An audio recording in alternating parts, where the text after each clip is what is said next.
everybody. Welcome back to It's the Little Things podcast. Super stoked to have my next guest, Riley, here. I have literally been waiting to message her and be like, hey girl, you want to be on my podcast? So today's the day and I'm super excited. So Riley, why don't you tell us a little bit about yourself? So my name's Riley. I am a sophomore at Moorhead. I'm in my first semester of the nursing program, actually. It's very tough. Very, very tough. But I actually cheered at Moorhead my first 2 semesters here. But that's super I'm cool. engaged now. So yes, I was actually about to say that. I was like, that's kind of how I found you. I was like, oh my gosh, you're engaged. Yes. I just love the group of girls at Better Life that are all engaged. It's so cute. Engaged and married. Yes. But so why don't you tell us a little about your testimony?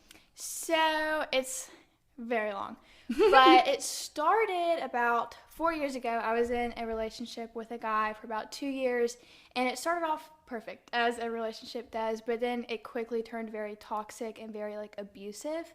And so I went through that for about 2 years, found out he cheated on me, and that's why I ended it when I should have ended it way before it even started. But that's just kind of how it goes. Yeah. But so I broke up with him, and then without being hey, I need help, I need to heal from this, I immediately got into another relationship.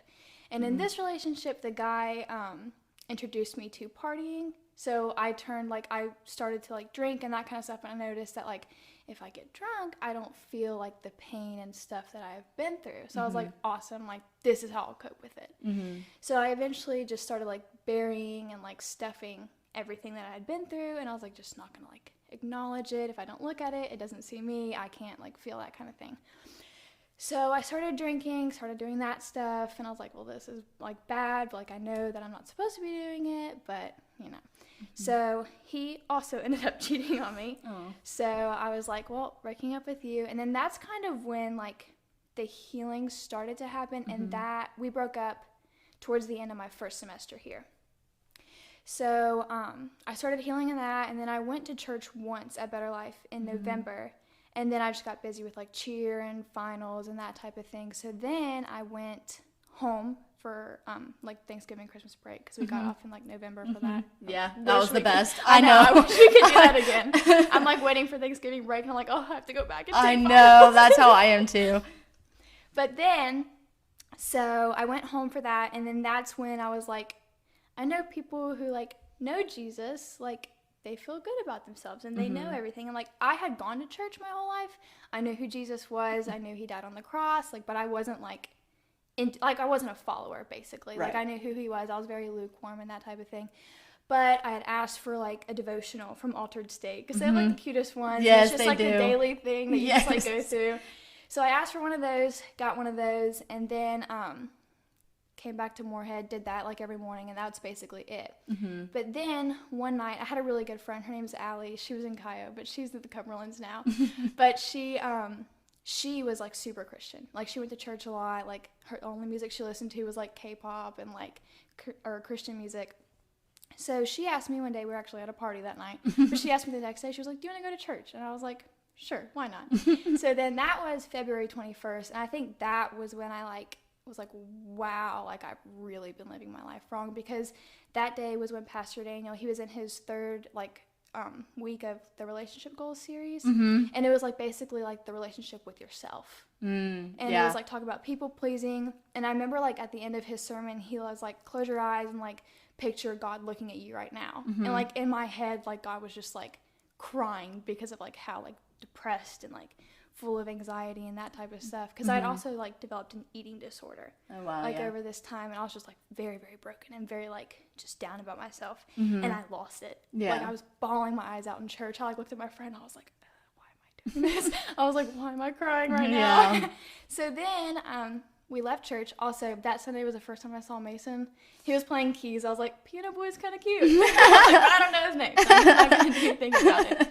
But they also promoted college night there. And it was supposed to be the week before, but that week was when we were all out of class because it was snow and ice. Oh, yeah. So they were supposed to have it the week before, but they pushed it a week. Wow. Yeah. So that's if I awesome. if they had it that week before, I never would have met Mason. Right. I never would have known about college night. Yeah.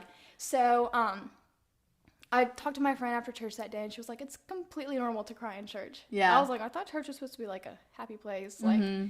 praise Jesus and like all this. Yeah. And then she was like, no, that's actually normal. She was like, the Holy Spirit's just so like heavy and like so close in church that it just like touches you in like a different way. Right. Yeah. So I ended up going to college night that next like Wednesday because I asked my friends, I was like, do you want to go? I was like, I don't know what it is. They said there's gonna be free food. I'm like, we're broke college kids, might as well go. Yeah. So we went, and it was actually funny because we had gotten out of practice before then. And then I took a shower really quick and like got ready, and it was one of those days where like all my leggings were dirty because laundry in the dorms is the worst thing. Yes, ever. it really It's is horrible. Yes. Jeans just weren't looking right, so I threw on like a cute little skirt and like a sweater, and my friends were like, why are you so dressed up for this? And I jokingly, I was like, my soulmate might be there, you never know. Oh my gosh, that's they so were like, cute. in Moorhead, I was like, probably not. And I'm like, That's you so never funny. know. Yeah, it was so funny. So we went, and then it was awesome. I had such a good time. And then that's when they had said Mason's name, like at the very beginning. I like made a mental note. I was like, I'm gonna look him up after this.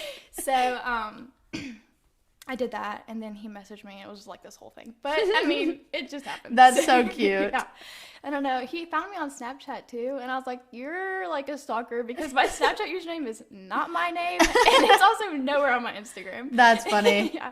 So he like stalked me after that. But if also that wouldn't have happened, I never would have like gotten more into like Jesus and that kind of thing because had been going to church. I went to college night, but like I didn't have a Bible. Right. I ended up ordering a Bible like later on, and like I go through that like almost every day now, and like I have the app on my phone, but like I never like learned about who Jesus said I was as a person. Like, and I was still at this time super broken, super depressed, like healing from everything else. And then I finally hung out with Mason, and like on the second time we hung out, he was like, you're damaged, aren't you? I was like, is it that obvious? I was like, I thought I had like stuff. It's been 4 years. I thought I was pretty good now. Yeah. And then he was like, no. I was like, oh, good. So he ended up like taking all that out of me, and like he was the first person I ever like opened up to about like, hey, I've been through all of this. Just because like I thought like if I admitted to everything, then that made it reality, and I just didn't want that to be who I was. Yeah.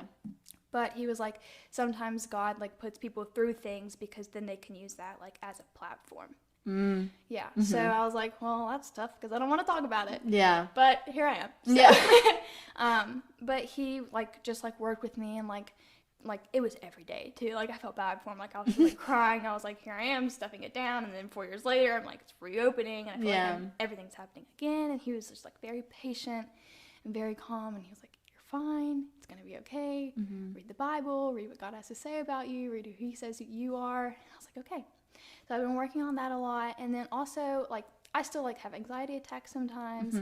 So when that happens, I call Brandon Sparks. You know Brandon? Yes. He is awesome, and he just like somehow knows exactly what to say, and he's just like always there. And he's like, you know, like I don't know why I feel like I need to say this, but here it is. I was like, that's exactly what I needed to hear. Yes. He is awesome. So it's just like kind of been like very bad, and then I was stuffing it, and then very bad again, and now I'm like on the uphill of everything. But I definitely feel like I'm healing finally. Yes. And that never would have happened if it wasn't for like going to church and like Mason introducing me to like everything that I actually am. So I love that. Your story a lot reminds me of just how our relationship with God is like a slow moving thing, because I know a lot of times for me, I just want like quick results, and I'm like, okay, I just want to be fixed and better now.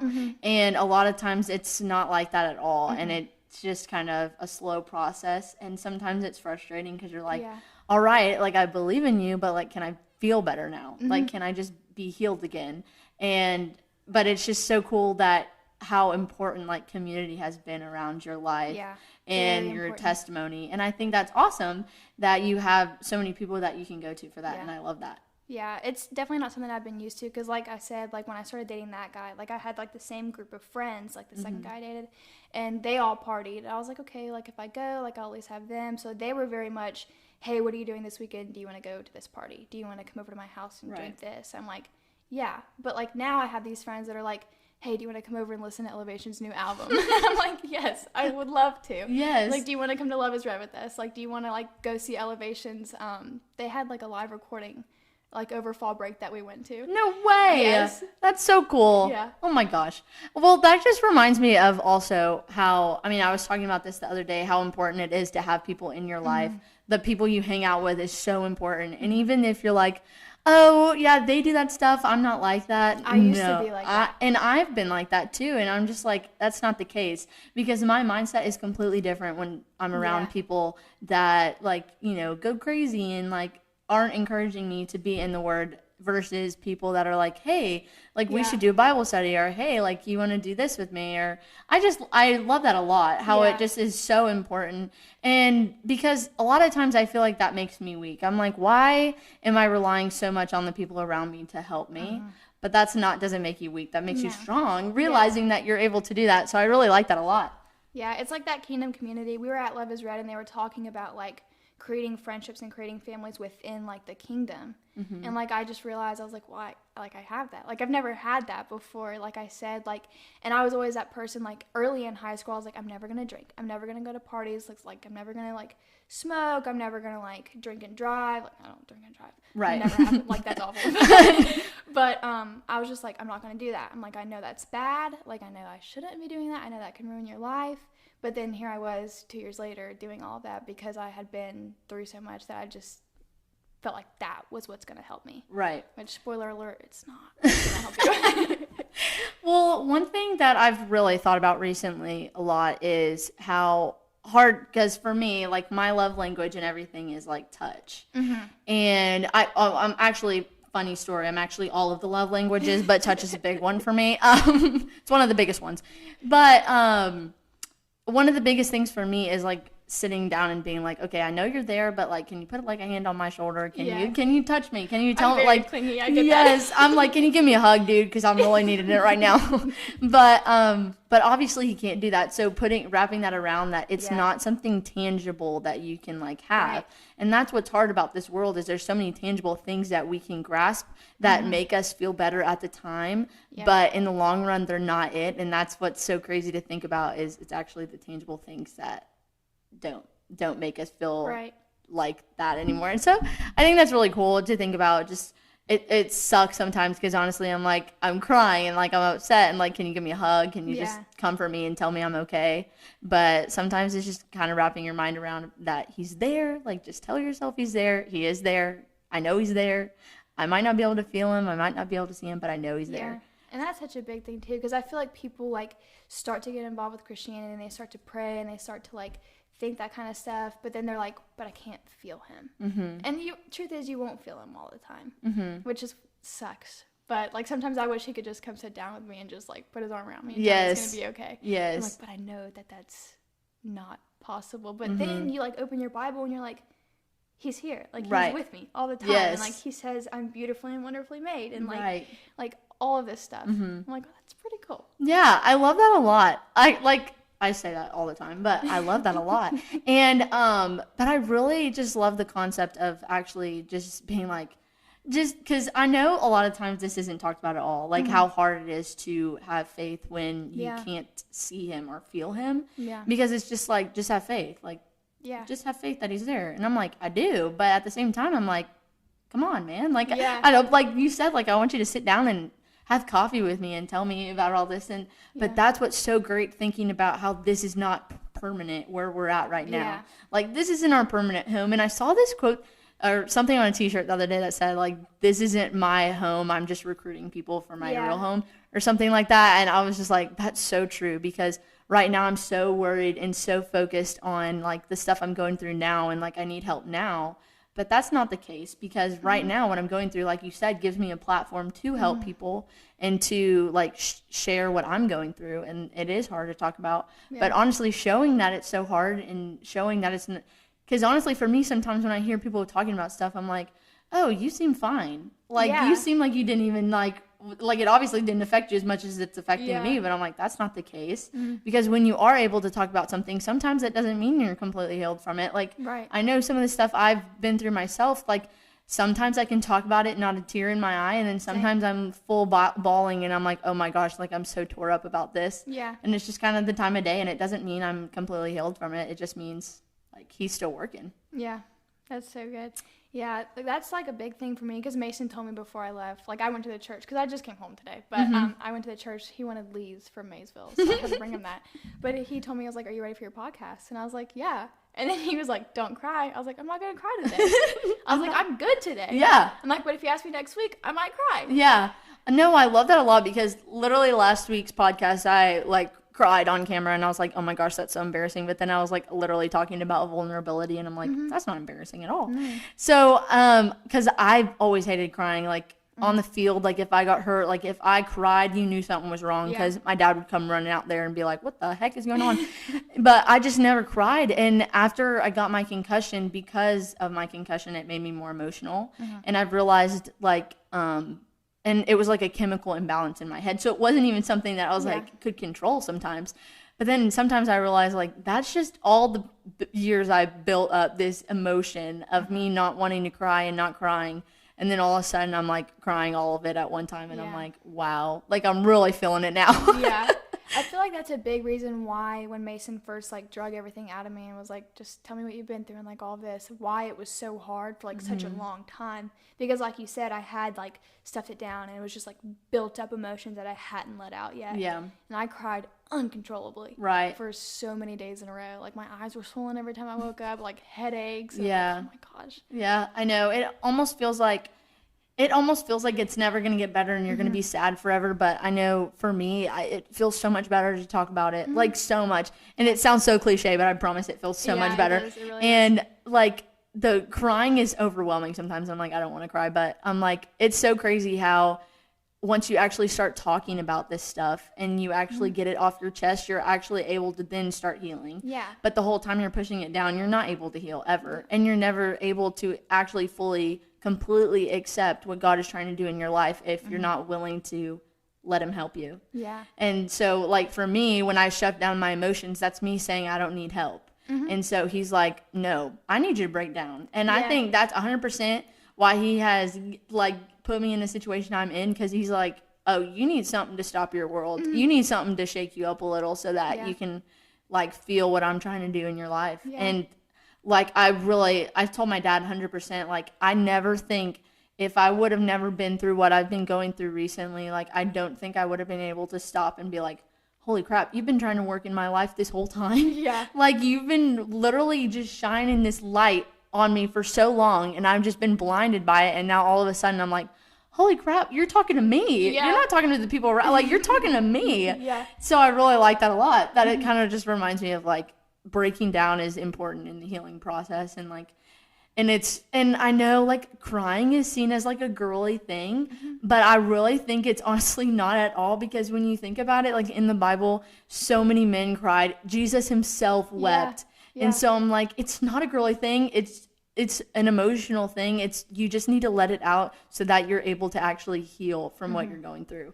Yeah. And I think that's the thing too. A lot of people think that like God's just this person that only heals, and he does heal, but he has to like break you first. Like he has to be like, you need to realize this, you need to like own up to like, this is what you've gone through, these are some things you've done, but like I'm still here. Like I still love you. And like when he calls you to something, he already considers who you are as a person. So like he already knows who you are. He knows what you've been through. He knows what you've done. He knows what you're going to do. He knows what you're going like to go through and stuff, but he still like meets you into that place that you're at, and he says like, let's go. Like I still have your hand. Like I'm still with you every step of the way.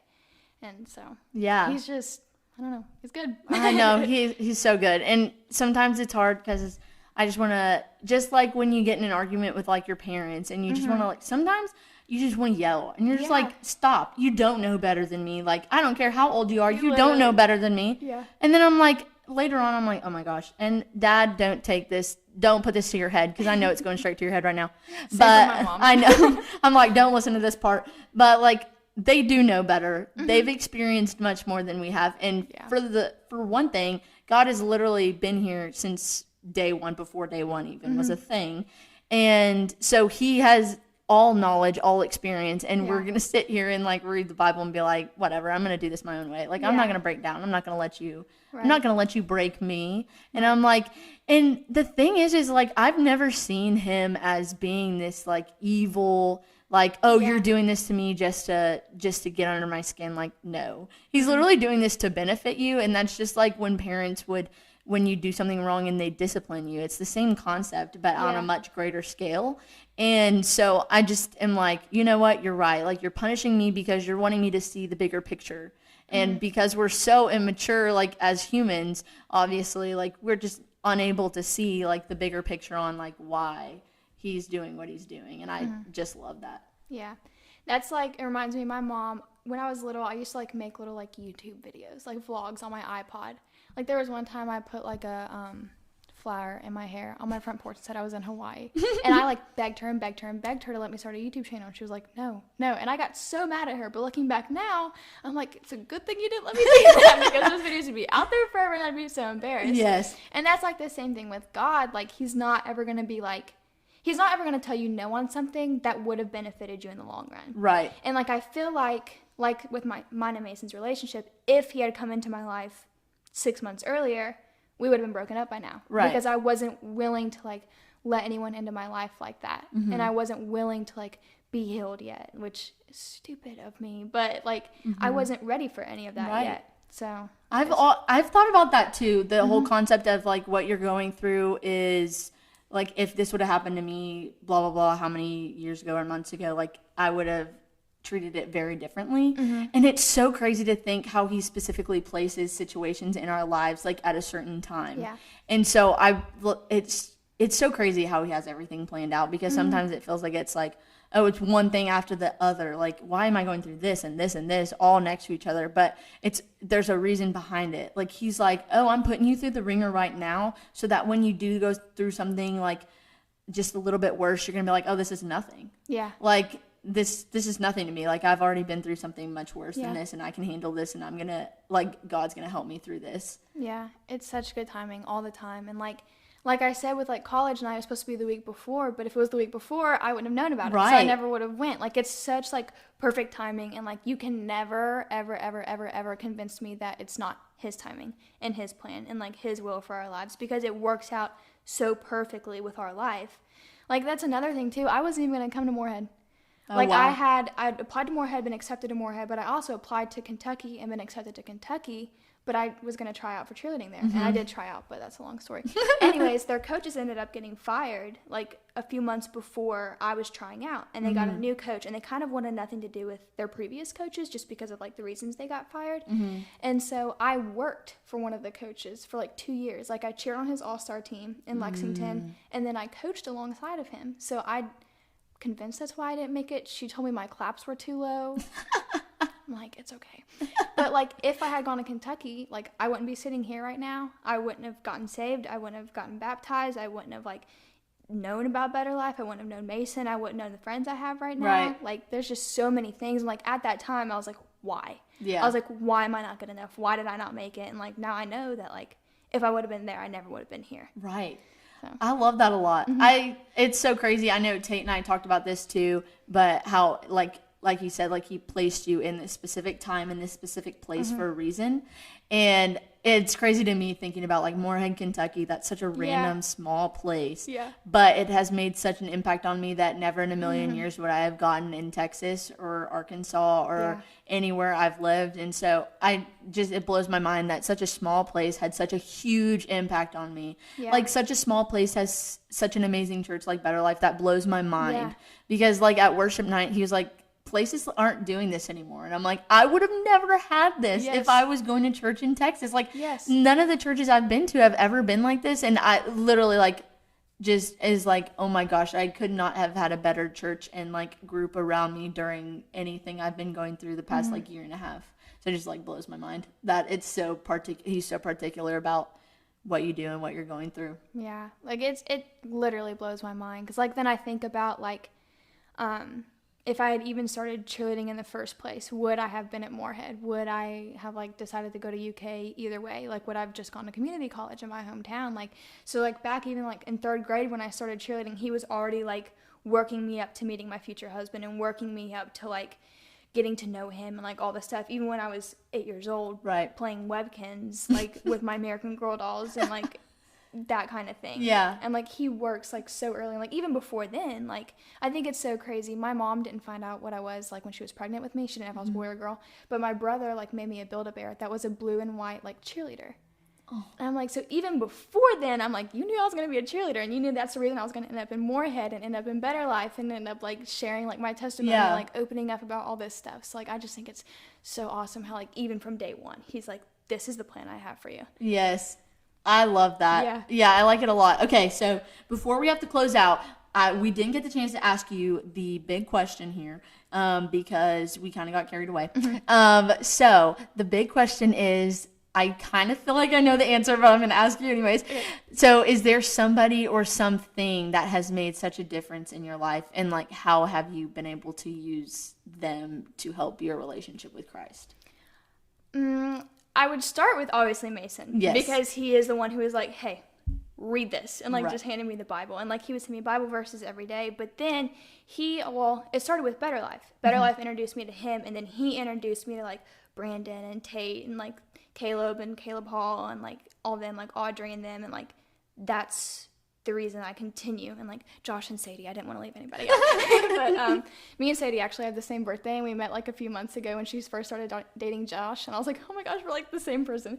But like so like I went to Better Life, and then that opened me up to Mason, and then Mason's the one who like really like allowed me to branch out and like meet all these different people, and like them further like put confidence in me, and then like me be like, okay, like they said this, like maybe I should go read about this in the Bible and like see what that says. And like, yeah, it's just like funny how it works. So like I stepped foot into Better Life one day, and then like here I am now, just a few months ago too. Yeah, I love that a lot. Just God's perfect timing. Like it's such a simple concept, and if you're not in the Word, you're not going to understand how perfect it is, because literally, and just not even with our lives, but in the stories in the Bible, it's insane how particular he is about everything he does. And so I think it's so amazing just staying in the Word and being able to read these amazing stories, because no matter how many times you read them, you're going to learn something new every time. Like the other day, Adam and I were watching a movie, and he was like, every time I watch, it was Moneyball, by the way. And he's like, every time I watch this, I learn something different. And I'm like, what a cool concept, because every time I read the Bible, it applies to a different part of my life. And so I'm like, regardless, if I read the same verse over and over again in different days, it's going to mean something completely different to me. So the Bible is never going to get boring, because constantly I'm changing, the world's changing, and my life is changing. And so it's never going to change. Yeah, that's so good. Because there was one time sometimes randomly I'm like praying, and like a Bible verse gets like put in my head. I'm like, I've never read this. Like I don't know what it says, but then I look it up, and it applies so perfectly to my life. And then I'll send it to Mason, and he'll be like, well, what did you like take it as? I'm like, what it says. And I'm like, but it like applies this way. He was like, oh, well, that's cool, because I like read it and it applied this way. And I'm like, that's just so good, because like if you take the same verse and you show it to like 10 people in a room, they're all gonna have like different like relations in their life to that verse. And it's just so That's good. awesome. It's so good. That's so good. Well, I'm super happy to have you on here, and I was so stoked, and I'm so glad you were able to be here. Thank you so much for coming. Of course, thank you for and having me. I'm super excited. I've never met Mason before, so definitely awesome. Wednesday, college night. Yes. I will be meeting him, because you speak very highly of him, and so I think I need to meet him. He's pretty great. But thank you everybody for watching and listening. I'm so glad, because it's finally starting to get cold, which means Christmas is coming around, and Christmas my tree's is like already up. Oh, of course. My tree was up before Halloween. That's a secret though. But I'm super glad for the Christmas season coming. But everybody just remember, check on your buddies, love on them, and just be a light for the Lord at everything you do, and be the reason somebody smiles. Y'all have a great day and a great rest of the week. Bye.